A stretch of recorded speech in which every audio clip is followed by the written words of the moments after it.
با اشکهاش دفتر خود را نمور کرد، ذهنش ز روضه های مجسم عبور کرد. در خود تمام مرثیه ها را مرور کرد.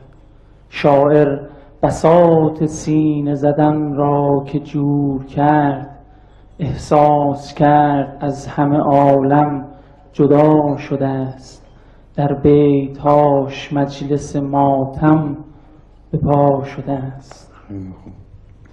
در اوج روز خوب دلش را که غم گرفت، وقتی که میز و دفتر و خودکار دم گرفت. وقتش رسیده بود به دستش قلم گرفت، مثل همیشه رخصتی از محتشم گرفت. باز این چه شورش است که در جان واژه هاست، شاعر شکست خورده طوفان واژه هاست. بی اختیار شد قلمش را رها گذاشت، دستی ز غیب قافیه را کربلا گذاشت.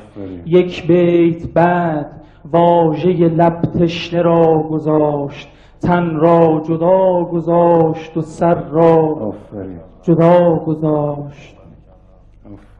بی اختیار شد قلمش را رها گذاشت، دستی ز غیب قافیه را کربلا گذاشت.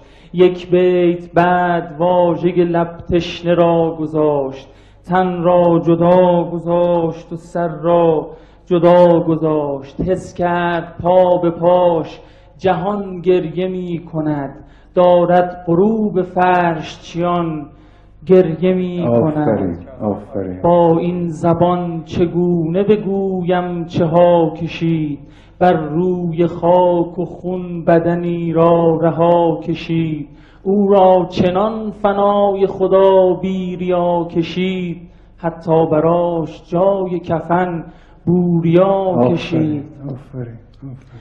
در خون کشید قافیه ها را، حروف را، از بس که گریه کرد تمام لحوف را. اما در اوج روضه کم آورد و رنگ باخت، بالا گرفت کار و سپس آسمان گداخت.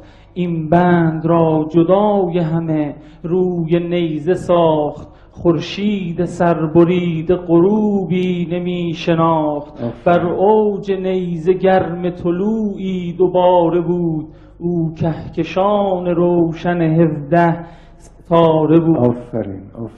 خون جای واژه بر لبش آورد و بعد از آن پیشانیش پر از عرق سرد و بعد از آن خود را میان معرکه حس کرد و بعد از آن شاعر برید و تاب نیاورد و بعد از آن در خلسه ای عمیق خودش بود و هیچ کس.